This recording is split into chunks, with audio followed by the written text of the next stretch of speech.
try to, try to get better. So 301, predicting and summarizing.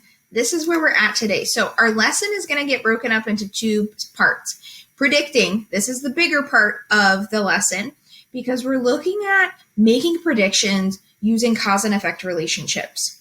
We're also going to then identify, are those relationships really clear or explicit, or are those relationships maybe you have to infer, you got to dig a little bit, or implicit?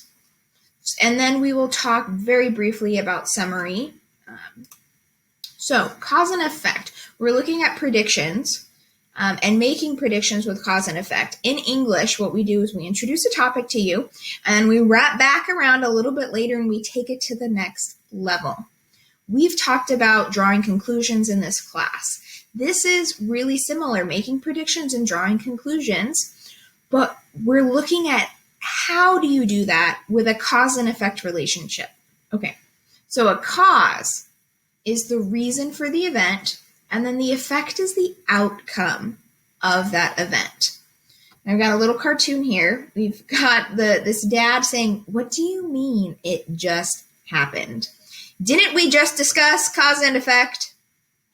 So we can see the effect that there is a broken lamp. And you can make a prediction about the cause of that. Since there was a little boy who was probably left in the room by himself, he knocked it over somehow. That's we're going to get into it a little bit more, but that's an explicit type of cause and effect relationship where it's pretty clear the connection between the cause and the effect. Okay, so let's think about some cause and effects. What would the effect be if it snowed for a week straight? So just think about that. Dream with me a little bit. You could make snowman. You could build an igloo again. You could go sledding. You could pick up snowboarding. Okay. What would the effect be if you got a part-time job on the weekend? Some of you really want this because you are looking for that desired effect, that effect of having some extra pocket money to be able to save up for something. Maybe you want a car, maybe you're saving up for a game system, but that would be the effect. Is one of the effects is that you'd be getting a paycheck. What about this one? I love this one. What would the effect be if an elephant jumped into a tiny pool? I love that image of an elephant jumping in and then like water going everywhere. Okay, so this one is a pretty clear cause and effect relationship. Like you can imagine what would happen. Snow, you can imagine what would happen really clearly.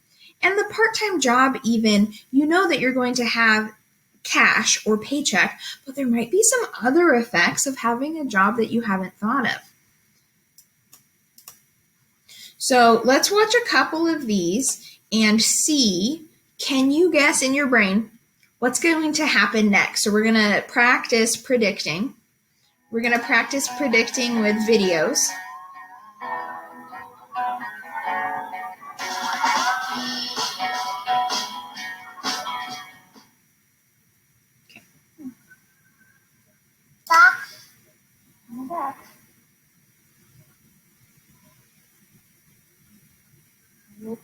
Okay, so a boy has just been given what looks like a ball. It's actually a glass Christmas ornament. So what's going to happen? He's a little toddler baby.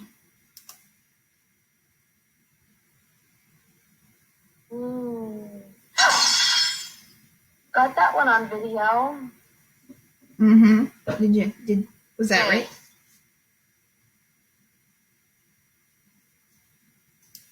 Okay. So this one you might have had to change your prediction. You saw the dog with the treat on its nose and you made a guess. Oh, maybe the dog will eat it, or maybe the dog will keep it the whole time. Now we have a new factor to consider.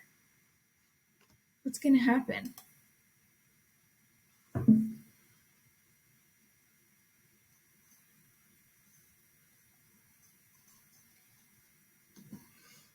Babies, man.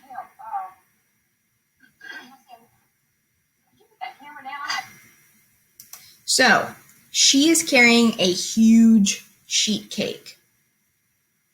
What do you think is going to happen? She's trying to open the door. I